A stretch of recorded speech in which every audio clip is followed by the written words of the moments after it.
Je ne crains aucun mal car tu es avec moi.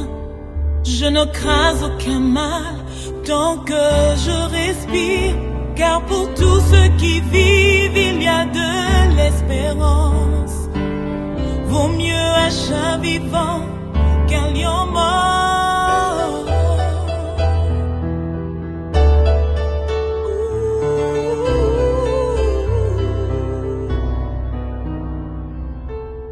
Dans la vallée de Baca, c'est des cris, des pleurs, tout est sec et amer. Mais dans un cœur comme le mien, ta parole comme du miel donne la saveur à ma vie. Et lorsqu'elle jaillit comme une source de vie, elle fait tout reverdir. Je ne crains aucun mal car tu es avec moi. Je ne crains aucun mal tant que je respire. Car pour tous ceux qui vivent, il y a de l'espérance. Vaut mieux un chat vivant qu'un lion mort.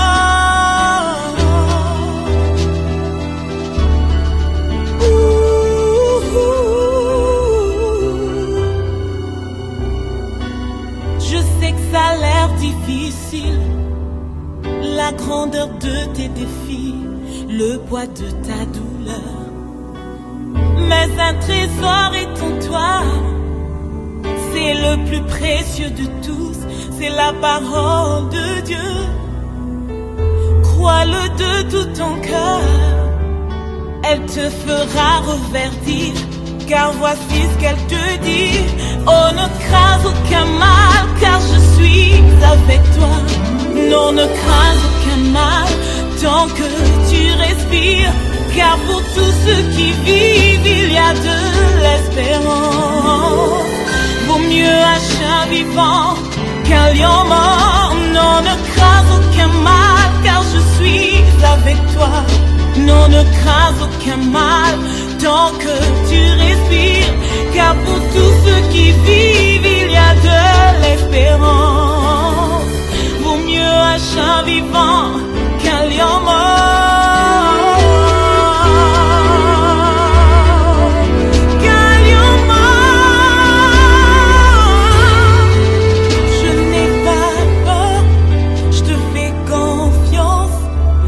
Ta parole n'échoue jamais et tes promesses s'accompliront et ton amour reste le même. Je n'ai pas peur, je te fais confiance car ta puissance est redoutable. Ta tendresse me console.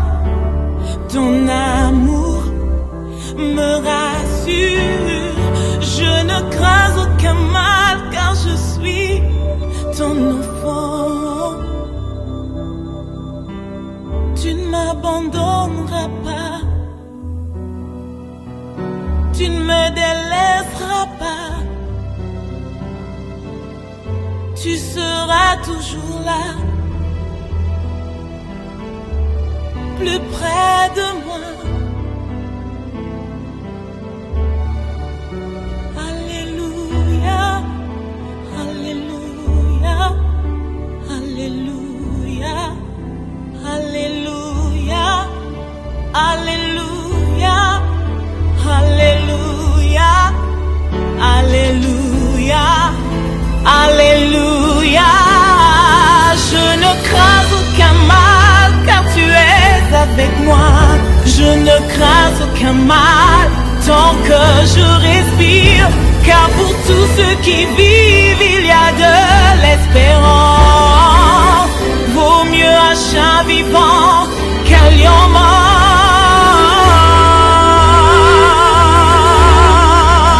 Qu'un lion mort.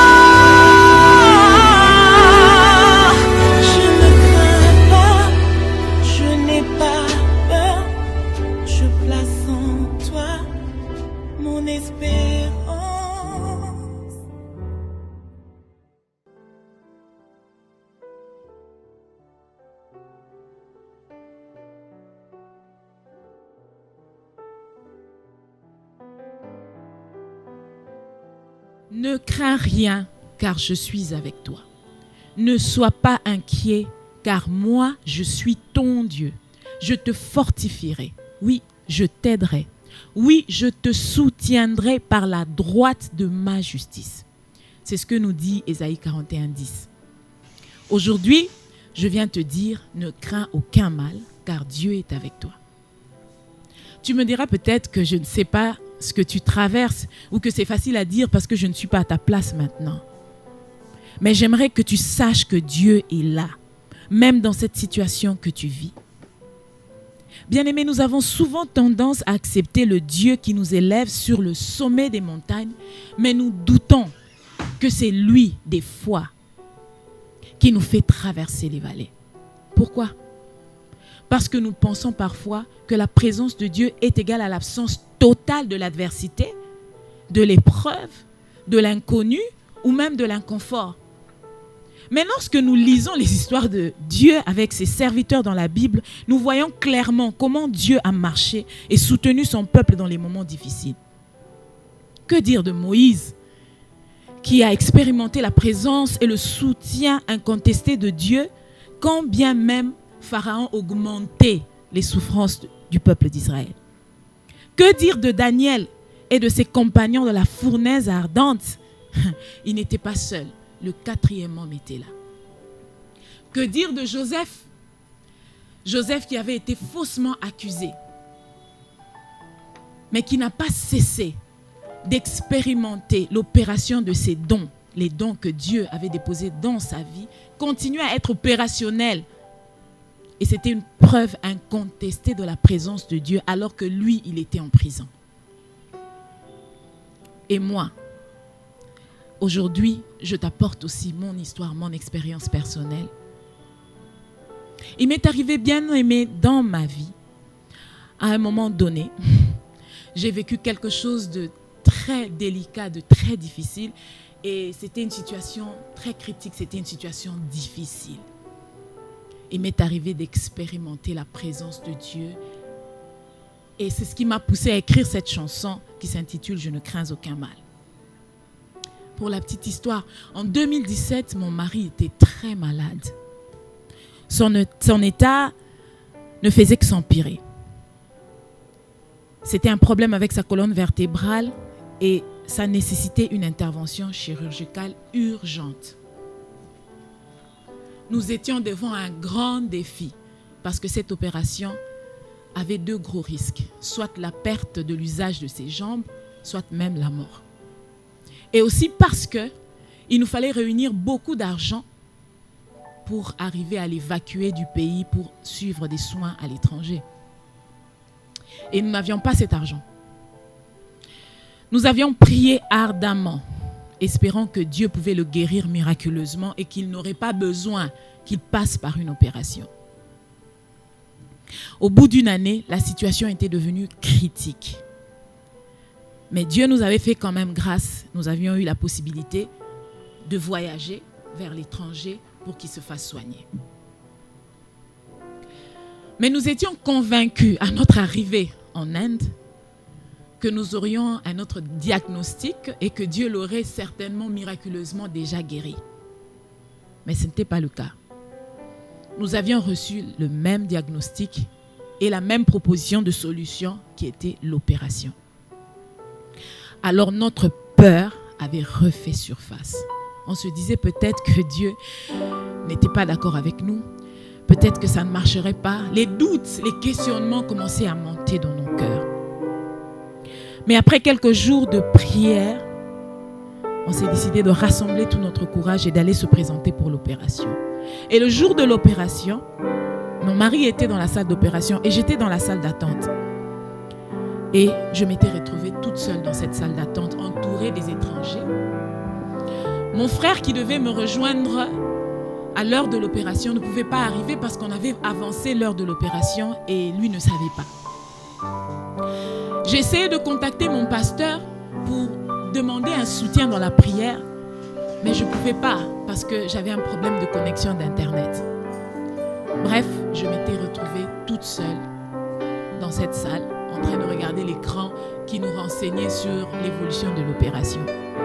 Et bien aimé, là, en ce moment-là précis, la panique, la peur m'avait envahi. Je ne savais plus quoi faire.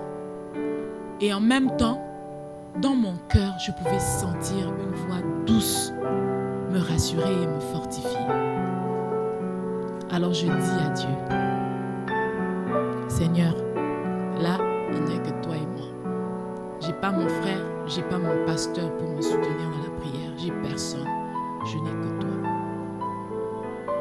Et je pouvais sentir Dieu me rassurer, sa voix, sa douce voix au fond de mon cœur, alors que moi j'avais peur de l'extérieur, je sentais qu'il me rassurait. Alors je me mis à prier. L'énergie revenait, la force remontait en moi. Je me mis à prier, j'ai prié pendant un bon moment, même si je tremblais de l'extérieur, mais du fond de mon cœur, j'avais toujours cette tranquillité, cette paix, assurée de la présence de Dieu. J'étais sûre que je n'étais pas seule.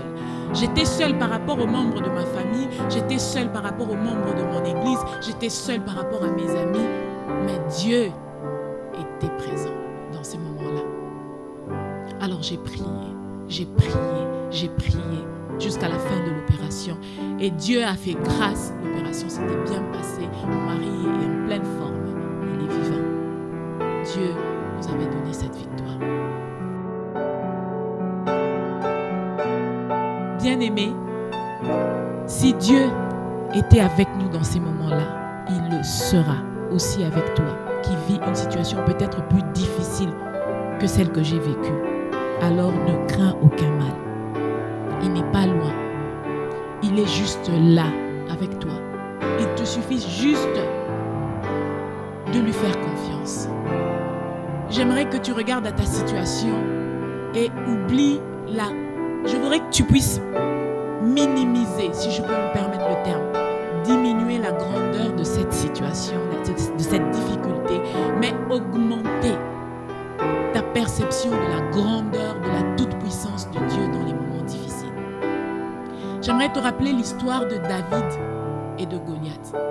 Lorsque Goliath s'est présenté devant les enfants d'Israël, pour eux, c'était peut-être un moment compliqué, un moment difficile, mais pour David, pour lui, c'était pas une adversité ou une opposition, mais c'était pour lui un moyen de démontrer la puissance de son Dieu.